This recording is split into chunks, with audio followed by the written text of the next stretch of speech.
মোৰ ছাত্ৰ ছাত্ৰীসকল তোমালোক আটাইকে বেষ্ট এক্সাম গাইড নামৰ ইউটিউব চেনেললৈ পুনৰবাৰ আন্তৰিক স্বাগতম জনাইছোঁ।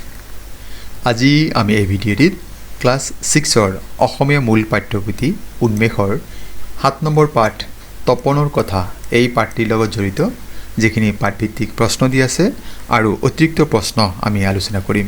তোমালোকে সম্পূৰ্ণকৈ ভিডিঅ'টি চাবা, নিশ্চয়কৈ ইয়াৰ দ্বাৰা যথেষ্ট উপকৃত হ'বা। এই গল্পটি অতি ভাল লগা গল্প হয়, তোমালোকে সম্পূৰ্ণকৈ পঢ়ি চাবাচোন। পাঠভিত্তিক প্ৰশ্নসমূহ পেজ নম্বৰ 72, 73, 74 আৰু 75ত দিয়া আছে আৰু এই প্ৰশ্নসমূহ আমি ইয়াত আলোচনা কৰিছোঁ। আহাচোন আমি পাঠভিত্তিক প্ৰশ্নোত্তৰখিনি প্ৰথমে জানি লওঁ। এটি প্ৰশ্ন আমাক দিয়া আছে, তলত দিয়া প্ৰশ্নসমূহৰ শুদ্ধ উত্তৰটো বাছি উলিয়াই সঠিক বৃত্তটো পূৰ কৰা। প্ৰশ্ন দি আছে, ধুবুৰীৰ পৰা তপনহঁতৰ ঘৰলৈ কোন আহিছিল? বিকল্প হৈছে তপনৰ মাহীয়েক, তপনৰ মাক, তপনৰ মাহীয়েকৰ পুতেক, জোচেফ ছাৰ। ইয়াৰ শুদ্ধ বিকল্প হৈছে তপনৰ মাহীয়েকৰ পুতেক। এয়া আমাৰ গ বিকল্প শুদ্ধ, গতিকে আমি গ বিকল্প যিটো আছে এইটো পূৰ কৰি দিব লাগে। এয়া আমাৰ পূৰ কৰা হৈ গ'ল। অন্য এটি প্ৰশ্ন, তপনে ঋতুৰাজক ভদ্ৰ আচৰণৰ কথা কিয় কৈছিল? ভদ্ৰলোক হোৱাৰ জ্ঞান দিয়াৰ বাবে, ঋতুৰাজক মূৰ্খ সজাবৰ বাবে, মনে বিচৰা বস্তুটো পাবৰ বাবে, মাকৰ পৰা বেছিকৈ মৰম পাবৰ বাবে। ইয়াৰ শুদ্ধ বিকল্প গ বিকল্প যিটো দিয়া আছে, মনে বিচৰা বস্তুটো পাবৰ বাবে, আৰু গ বিকল্পটো আমি ইয়াতে পূৰ কৰি দিলোঁ। পৰৱৰ্তী প্ৰশ্ন, তুমি দ্বিতীয় প্ৰশ্নৰ উত্তৰটো কিয় শুদ্ধ বুলি বাছি ল'লা? সহপাঠীৰ লগত আলোচনা কৰা। ইয়াতে এইটো বাছি হ'ব লাগিছিল। উত্তৰটি বাৰু এনেকুৱা হ'ব, তপন ঋতুৰাজতকৈ অধিক বুদ্ধিয়ক। ডাঙৰ কেকৰ টুকুৰাটো পাবলৈ সি ঋতুৰাজৰ আগত ভদ্ৰ মানুহৰ প্ৰসংগটো উত্থাপন কৰি তপনৰ মনে বিচৰা বস্তুটো পাইছিল। এইখিনি লিখিলে আমাৰ উত্তৰটো সম্পূৰ্ণ হ'ব। তলত দিয়া শব্দবোৰৰ অৰ্থ মেঘ টুকুৰাৰ পৰা বাছি উলিয়াই লিখা। এয়া মেঘ হয়, তোমালোকে দেখাই পাইছা। ইয়াতে কিছু শব্দ দি আছে, তাৰ পৰা আমি ওলাব লাগে। ইয়াতে মেজ শব্দ আছে, মেজ শব্দৰ অৰ্থ কি হয়? ইয়াত আমাক দিয়ে আছে বাৰু। ইয়াত শুদ্ধ উত্তৰটো হ'ব লিখা পঢ়া কৰা বা আহাৰ খোৱা, ওখ খুৰা লগোৱা পীড়া সদৃশ আচবাব। এয়া হৈছে মেজ। ইংৰাজী আমি যাক টেবুল বুলি কওঁ। এয়া হৈছে মেজ। অসমীয়া আমি শব্দ যিটো মেজ বুলি পাইছোঁ। দ্বিতীয়টো দি আছে ফিচা।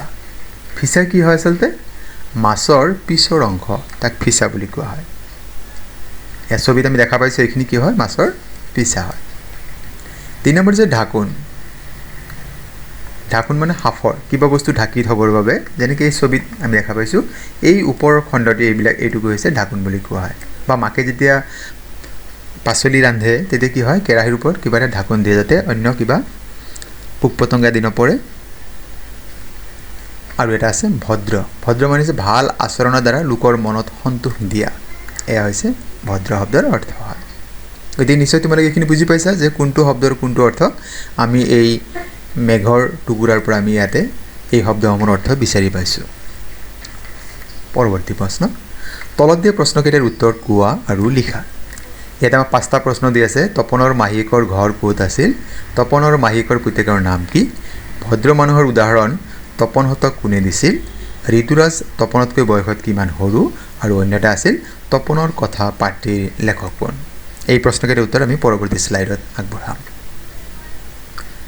তপনৰ মাহীয়েকৰ ঘৰ ক'ত আছিল? ইয়াৰ উত্তৰটি হ'ব তপনৰ মাহীয়েকৰ ঘৰ ধুবুৰীত আছিল। তপনৰ মাহীয়েকৰ পুতেকৰ নাম কি? ইয়াৰ উত্তৰ হ'ব তপনৰ মাহীয়েকৰ পুতেকৰ নাম ঋতুৰাজ। পৰৱৰ্তী প্ৰশ্ন, ভদ্ৰ মানুহৰ উদাহৰণ তপনহঁতক কোনে দিছিল? জোচেফ ছাৰে তপনহঁতক ভদ্ৰ মানুহৰ উদাহৰণ দিছিল। ঋতুৰাজ তপনতকৈ বয়সত কিমান সৰু? ঋতুৰাজ তপনতকৈ বয়সত 2 মাহ সৰু। অন্য এটা প্ৰশ্ন, তপনৰ কথা পাঠটিৰ লেখক কোন? ইয়াৰ উত্তৰ হ'ব তপনৰ কথা পাঠটিৰ লেখক doctor Bhabendranath Saikia. Question number 5, তলত দিয়া প্ৰশ্নকেইটাৰ উত্তৰ আলোচনা কৰি কোৱা আৰু লিখা। ইয়াত আমাক 4টা প্ৰশ্ন দি আছে, ক, খ, গ আৰু ঘ। আমি এটা এটাকৈ উত্তৰ আমি আগবঢ়াম পৰৱৰ্তী শ্লাইডত। 5ৰ যিটো ক আছিল প্ৰশ্ন, তপন আৰু ঋতুৰাজৰ মাজত কোনটো চৰিত্ৰ তোমাৰ বেছি ভাল লাগিল আৰু কিয়? তপন ঋতুৰাজতকৈ অধিক বুদ্ধিয়ক বাবে এই দুজনৰ মাজত তপনৰ চৰিত্ৰ বেছি ভাল লাগিল।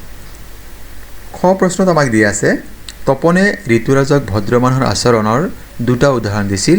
সেই উদাহৰণ 2টাৰ লগত তুমি একমত হয়নে? যদি হয় কিয় হয়, যদি নহয় কিয় নহয়। উত্তৰটি বাৰু এনেকুৱা হ'ব, তপনে ঋতুৰাজক ঠগিবৰ কাৰণে ভদ্ৰ মানুহৰ উদাহৰণ দুটাৰ আশ্ৰয় লৈছিল, সেইবাবে মই উদাহৰণ দুটাৰ লগত একমত নহয়। আৰু দ্বিতীয়খনৰ উত্তৰ এনেকুৱা হ'ব, তপনে উদাহৰণ দুটাৰ অপপ্ৰয়োগ মই উদাহৰণৰ সৈতে একমত হ'ব নোৱাৰিলোঁ। তপনে কি কৰিছিল, উদাহৰণ দুটাৰ অপপ্ৰয়োগ কৰিছিল, অপব্যৱহাৰ কৰিছিল বাবে এই দুটাৰ সৈতে মই একমত হ'ব নোৱাৰিলোঁ। পৰৱৰ্তী প্ৰশ্ন, তপনে কেকৰ ডাঙৰ টুকুৰাটো নিজে খাই ভাল কৰিলে নে বেয়া কৰিলে? সপক্ষে আৰু বিপক্ষে যুক্তি দিয়া। ইয়াৰ উত্তৰটি বাৰু এনেকুৱা হ'ব, প্ৰথমে সপক্ষে। তপনৰ মাকে ডাঙৰ টুকুৰাটো ঋতুৰাজক দিবলৈ কৈছিল কিয়নো ঋতুৰাজ তপনহঁতৰ ঘৰত আলহী হিচাপে আহিছে আৰু বয়সতো তপনতকৈ সৰু, সেয়ে ঋতুৰাজে কেকৰ ডাঙৰ টুকুৰাটো পোৱা উচিত আছে। এইটো সপক্ষে যুক্তি। বিপক্ষে যুক্তি হ'ল, সি আনক ভদ্ৰতা শিকাই নিজে ভদ্ৰতা নেদেখুৱাই নিজৰ স্বাৰ্থ পূৰণ কৰিলে, যি ভৱিষ্যতৰ বাবে ভাল আচৰণ নহয়। ঋতুৰাজে যদি সৰু কেক টুকুৰা খাবলৈ অমান্তি হ'লহেঁতেন তেন্তে কাহিনীটো কিদৰে শেষ হ'লহেঁতেন? সফল হ'ব নোৱাৰিলেহেঁতেন, অথবা তপন আৰু ঋতুৰাজৰ মাজত এটা সামান্য মন বেজাৰ হোৱাটো সম্ভৱ আছে। এইখিনি লিখিলে আমাৰ এই প্ৰশ্নৰ উত্তৰটি সম্পূৰ্ণ হ'ব। কুৱেশ্যন নম্বৰ 6, কোনে কাক আৰু কিয় কৈছিল লিখা। ইয়াত আমাক দুটা প্ৰশ্ন দি আছে, এই দুটা প্ৰশ্নৰ এটা এটাকৈ আমি উত্তৰখিনি ইয়াত আলোচনা কৰিম।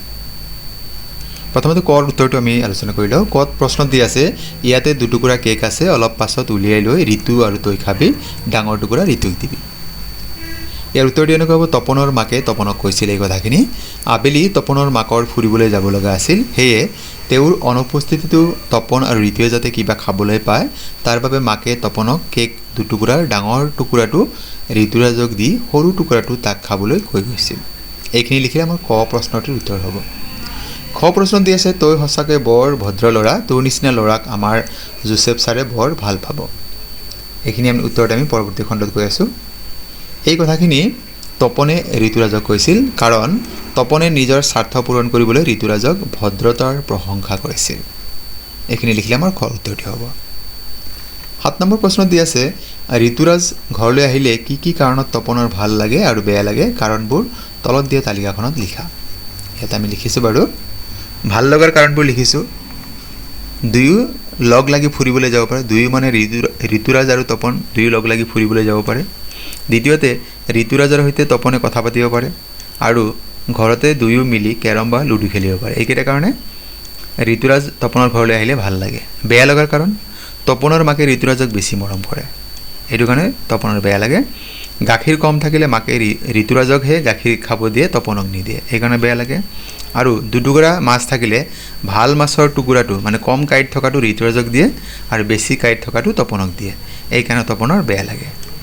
নিশ্চয় তোমালোকে বুজি পাইছা যে কি কি কাৰণে তপনৰ ভাল লাগে আৰু কি কি কাৰণে তপনৰ বেয়া লাগে। পৰৱৰ্তী প্ৰশ্ন, ইয়াতে ভাষা অধ্যয়ন খণ্ডটো ইয়াত চাবা, ক অংশৰ শব্দবোৰৰ লগত খ অংশৰ নিৰ্দিষ্টতাবাচক প্ৰত্যয়বোৰ আস্থানি মিলোৱা। ক অংশৰ লগত খ অংশৰ কোনটোৰ মিল হ'ব আমি এইখিনি জানিব লাগে। নিৰ্দিষ্টতাবাচক প্ৰত্যয় যিখিনি আছে এইখিনি আমি জানিব লাগে। উত্তৰটি আমি পৰৱৰ্তী শ্লাইডত জানি লওঁ। যেনেকৈ মানুহ পুংলিংগ বুজায়, গতিকে মানুহজনৰ লগত কি হ'ব, মানুহজন। পাত পাতখিলা, ছোৱালী স্ত্ৰীলিংগ হয়, গতিকে ছোৱালী কি হ'ব, জনী, বা মহিলা হ'লে জনী লিখিলেহেঁতেন। বেঞ্চ বেঞ্চৰ লগত কি হ'ব মিলিব, বেঞ্চখন। পেঞ্চিলডাল, কেক টুকুৰা আৰু ঘৰটো। তোমাৰ এতিয়া নিশ্চয় বুজি পাইছা, মানুহ শব্দৰ লগত কি হৈছে নিৰ্দিষ্টতাবাচক শব্দ জন, পাতৰ লগত কি হৈছে খিলা, ছোৱালীৰ লগত কি হৈছে ছোৱালীজনী, বেঞ্চ এইটোখন, পেঞ্চিল ডাল, কেক টুকুৰা আৰু ঘৰটো। এইখিনি হৈছে আমাৰ নিৰ্দিষ্টতাবাচক প্ৰত্যয়। পৰৱৰ্তী প্ৰশ্ন, তলত দিয়া বাক্যকেইটাৰ আঁচ দিয়া শব্দবোৰত কি বিভক্তিৰ কি চিন ব্যৱহাৰ হৈছে লিখা। ইয়াতে যিখিনি তলত আঁচ দিয়া আছে, যেনেকৈ ইয়াতে বিমানে, ইয়াতে খেলপথাৰত, সিহঁতে, এটা সময়ত আৰু ঘৰলৈ। ইয়াৰ উত্তৰবোৰ এনেকুৱা হ'ব। ক, ইয়াত বিমান শব্দ আছে নহয়, বিমানে শব্দটোৰ প্ৰথম বিভক্তিৰ চিন এ ব্যৱহাৰ হৈছে। বিমান শব্দ মূল শব্দ, তাৰ লগত এ হোৱাৰ ফলত কি হৈছে বিমানে হৈছে। খেলপথাৰত শব্দটোত সপ্তমী বিভক্তিৰ চিন ত, খেলপথাৰ ইয়াৰ লগত কি হৈছে ত যোগ হৈছে ই সপ্তমী বিভক্তিৰ চিন হয় আৰু সিহঁতে ইয়াতে প্ৰথম বিভক্তিৰ চিন এ ব্যৱহাৰ হৈছে আৰু গ প্ৰশ্নটোত সময়ত ইয়াত আমাৰ কি হৈছে সপ্তমী বিভক্তিৰ চিন ত ব্যৱহাৰ হৈছে আৰু লৈ ঘৰ লৈ এৰে চতুৰ্থী বিভক্তিৰ চিন লৈ ব্যৱহাৰ হৈছে এইখিনি লিখিলে আমাৰ এই প্ৰশ্নৰ উত্তৰ সম্পূৰ্ণ হ'ব এবাৰ আমি কেইটামান অতিৰিক্ত প্ৰশ্ন আৰু তাৰ উত্তৰসমূহ জানি লওঁ তপনৰ কথা নামৰ পাঠটি কোনে ৰচনা কৰিছে ডক্টৰ ভবীন্দ্ৰনাথ শইকীয়া উত্তৰ দিব এইগৰাকী ব্যক্তি হৈছে ডক্টৰ ভবীন্দ্ৰনাথ শইকীয়া ডক্টৰ ভবীন্দ্ৰনাথ শইকীয়াৰ দ্বাৰা ৰচিত যিকোনো তিনিখন শিশু উপযোগী গ্ৰন্থৰ নাম লিখা যিবিলাক শিশুসকলক কেন্দ্ৰ কৰি লিখা হৈছিল ইয়াৰ এখন নাম হৈছে মৰমৰ দেউতা দ্বিতীয়খন হৈছে শান্তশিষ্ট হৃষ্টপুষ্ট মহাদুষ্ট আৰু তৃতীয়খন হৈছে মহাদুষ্টৰ দুষ্ট বুদ্ধি ডক্টৰ ভবীন্দ্ৰনাথ শইকীয়াই সম্পাদনা কৰা দুখন আলোচনীৰ নাম লিখা এখন নাম হৈছে প্ৰান্তিক আৰু দ্বিতীয়খন হৈছে সফুৰা ডক্টৰ ভবীন্দ্ৰনাথ শইকীয়াই কোনখন গ্ৰন্থৰ বাবে সাহিত্য একাডেমী বঁটা লাভ কৰিছিল ইয়াৰ উত্তৰ হ'ব শৃংখল নামৰ গ্ৰন্থৰ বাবে এইটো এটি গল্প সংকলন হয় 1976 চনত 1976 এই বঁটা লাভ কৰিছিল ডক্টৰ ভবীন্দ্ৰনাথ শইকীয়াক কোন চনত পদ্মশ্ৰী সন্মান প্ৰদান কৰা হৈছিল 2001 চনত আৰু ডক্টৰ ভবীন্দ্ৰনাথ শইকীয়াই কোন কেইখন অসমীয়া বোলছবি পৰিচালনা কৰিছিল ইয়াৰ শুদ্ধ উত্তৰ হৈছে 8খন অসমীয়া বোলছবি তেখেতে পৰিচালনা কৰিছিল ইয়াৰ 7খন বোলছবিৰ বাবে তেওঁ ভাৰত চৰকাৰৰ ফালৰ পৰা ৰজত কমল বঁটা লাভ কৰিছিল মৰমৰ ছাত্ৰ-ছাত্ৰীসকল আজিৰ বিষয়বস্তু ইমানেই তোমালোকে কেনেকুৱা পালা আজিৰ বিষয়বস্তু আৰু ইয়াৰ উপস্থাপন কমেণ্ট যোগে জনাবাচোন আৰু তোমালোকৰ এই বিনম্ৰ অনুৰোধ যদি প্ৰথমবাৰৰ বাবে আমাৰ চেনেলটি চাই আছা আমাৰ চেনেলৰ বিষয়বস্তু ইয়াৰ উপস্থাপন ভাল পাইছা চেনেলটি সাবস্ক্ৰাইব কৰিবলৈ আশা থাকিল আৰু ভিডিঅ'সমূহ লাইক কমেণ্ট আৰু শ্বেয়াৰ কৰিবা আৰু আজিৰ ভিডিঅ' সম্পূৰ্ণ কৰি চোৱাৰ বাবে তোমালোকক জনাইছোঁ অশেষ অশেষ ধন্যবাদ